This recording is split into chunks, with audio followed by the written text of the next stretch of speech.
మానవ జీవితమే ఒక మహాభారతం, అది మంచి చెడుల రెంటి నడుమ నిత్య ఘర్షణం.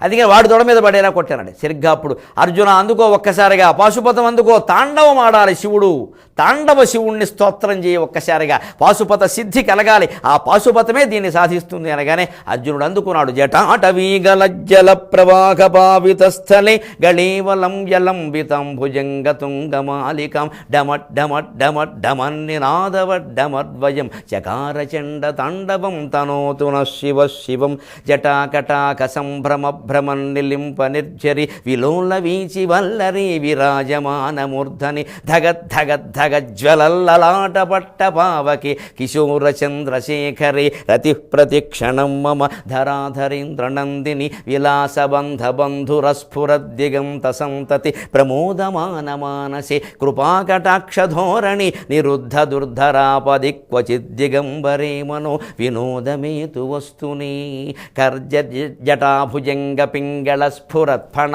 మణిప్రభ కదంబ కుంకుమద్రవ ప్రలిప్త దిగ్వధూముఖే మదంధ సింధురస్ఫురత్వగుత్తరీయమేదురే మనో వినోదమద్భుతం బిభర్తు భూతభర్తరి సహస్రలోచన ప్రభృత్య శేషలోకశేఖర ప్రసూనధూళిధోరణి విధూసరాంఘ్రిపీఠభూ భుజంగరాజమాలయ నిబద్ధ జాటజూటక శ్రియై చిరాయజాయతం చకోరబంధుశేఖరక లలాట చత్వరజ్వల ధనంజయ స్ఫులింగభ నిపీత పంచసాయకం నమన్నిలింపనాయకం సుధామయూఖలేఖయా విరాజమాన శేఖరం మహాకపాలి సంపదే శిరోజటాలమస్తునక కరాలభాల పట్టిక ధగద్ధగద్ధగజ్వల ధనంజయాహుతీకృత ప్రచండ పంచసాయకే ధరాధరేంద్ర నందిని కుచగ్ర చిత్రపత్రక ప్రకల్పనైక శిల్పిని త్రిలోచనే రతిర్మమా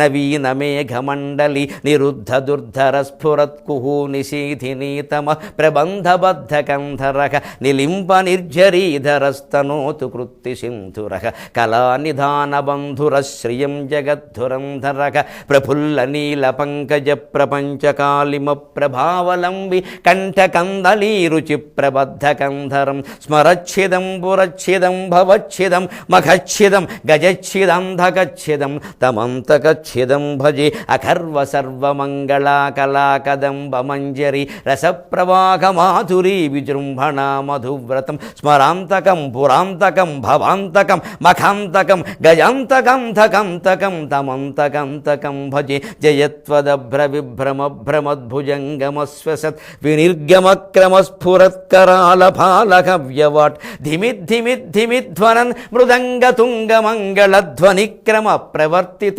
ప్రచండ తాండవః శివః. ఈ స్తోత్రంతో పాశుపతం ఆవిర్భవించింది. పాశుపతం అంటే ఒక్క బాణం నుంచే 10,000 బాణాలు పడతాయి. అది బాణ పరంపరా ప్రభావం. ఆ దెబ్బకి అలా బాణ పరంపర వచ్చేసరికంటే పుంఖానుపుంఖంగా ఈ తలని ఒక బాణం కొడితే దాని పుంఖంలో ఇంకో బాణం దిగింది, దాని పుంఖంలో ఇంకో బాణం దిగింది. ఈ తల ఆ బాణాన్ని గుచ్చుకుంది, ఆ గుచ్చుకున్న బాణంతో తల ముందుకెళ్ళిపోతుంటే బాణానికి బాణం బాణానికి బాణం అంటే ఒక బాణం నుంచి పుడుతో ఇంకా అర్జునుడితో నిమిత్తం లేదు, కొట్టడంతో అయిపోయింది ఆ పని. ఈయన ఇక్కడ యుద్ధం చేస్తున్నాడు. అది విచిత్రం అండి. ఇది పరమేశ్వరుడు దయ. ఇది మానవ ప్రయత్నం వల్ల సాధ్యమయ్యేదేనా? కానీ 2 లక్షల మందిని చంపడంలో పురుష ప్రయత్నాన్ని గమనించండి. సూర్యుణ్ణి కప్పేయడంలో మహిమని గమనించండి. పాశుపత బాణ పరంపర ప్రయోగంలో పరమేశ్వరుని యొక్క అపార కరుణా కటాక్షాన్ని గమనించండి. జీవితం ఒక సమ్మేళనం తల్లి, ఒక సమ్మేళనం. ఇదేదో మేళం కాదు, ఇది సమ్మేళనం. ఇది ఇందులో ఎక్కడ భగవంతుడు దయపడుతుంది, ఎక్కడ పురుష ప్రయత్నం అంటే ఇలాగేదో తీసినట్టుగా చెప్పలేం దాన్ని. అందుకే మనకు ఆ విషయం పూర్తిగా తెలియదు కాబట్టి ఎప్పుడు పురుష ప్రయత్నం చేస్తూనే ఉండాలి. అది ఇంకా పూర్తిగా ఇక మన వల్ల కాదు అయిపోయింది అని తెలిసే వరకు ప్రయత్నం చేస్తూనే ఉండాలి. అలాంటి ప్రయత్నశీలులకే చరిత్ర పట్టం కడుతుంది, ఫలితాన్ని బట్టి కాదు. అందుకని అలా జరిగేసరికి బాణ పరంపర వల్ల పగిలింది తల. ఒక్కసారి ఆ పరంపర వెళ్ళి ఆయన తొడ మీద పడింది తలకాయ, అక్కడి నుంచి భూమి మీద పడింది. అంతే, పగిలియ అతని తల 100 పరియలయ్యే శౌరి విజయుని నగ్గించి.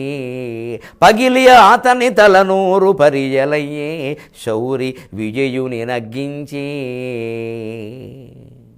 సకల భూతములును అద్భుత రసమున మునిగెనప్పుడు, సకల భూతములును అద్భుత రసమున మునిగెనప్పుడు సంహరించెనయ్యస్త్రమా సవ్యసాచి, సంహరించెనయ్యస్త్రమా సవ్యసాచి.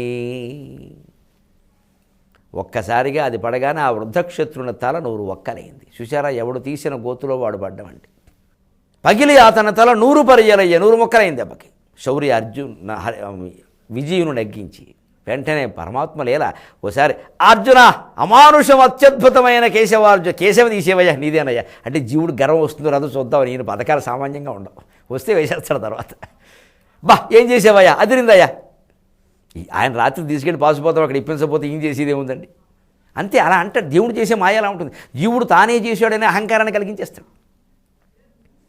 సకల భూతములను అద్భుత రసమును మునిగినప్పుడు అన్ని జీవులు మొత్తం, అసలు కౌరవులు దుర్యోధనుడు సహా విషయం తెలిసి ఆశ్చర్యపోయారు. అప్పుడు అస్త్రాన్ని సంహరించారు. ఇంతవరకు ఒక ఆశ్చర్యం ఏమిటంటే, మనం ముగింపుగా ఈ ఆశ్వాసాన్ని కూడా ముగిస్తూ చెప్పుకోవాల్సిన మాట, ఇక్కడ తలకాయ అర్జునుడు తెగ్గొట్టాక దాన్ని బంతాట ఆడుకున్నాడు 10 నిమిషాలు, పావుగంట సేపు. ఆ పైన అక్కడికి వెళ్ళగొట్టాడు. అది బాణపరంపరా ప్రభావంతో అక్కడికి వెళ్ళి ఆ తండ్రి తొడ మీద పడి, తొడమించి భూమి మీద పడి, మొత్తం తలకాయ నేల మీద పడి, తండ్రి తల 100 ముక్కలయ్యే వరకు ఈ రథం మీద సైంధవుడి మొండెం అలా ఉండిపోయిందండి. జీవబంధాన్ని గురించి ఆలోచించండి దయచేసి.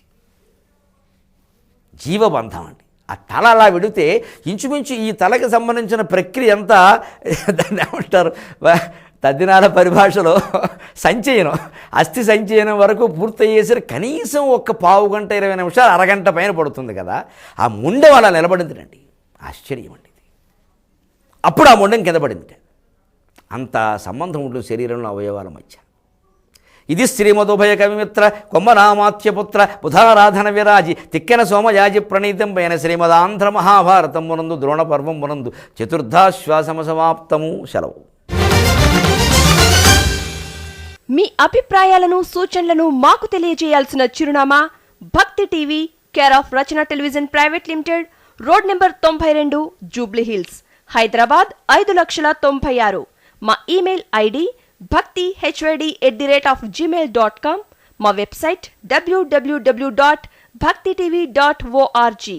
Phone number 9010222333.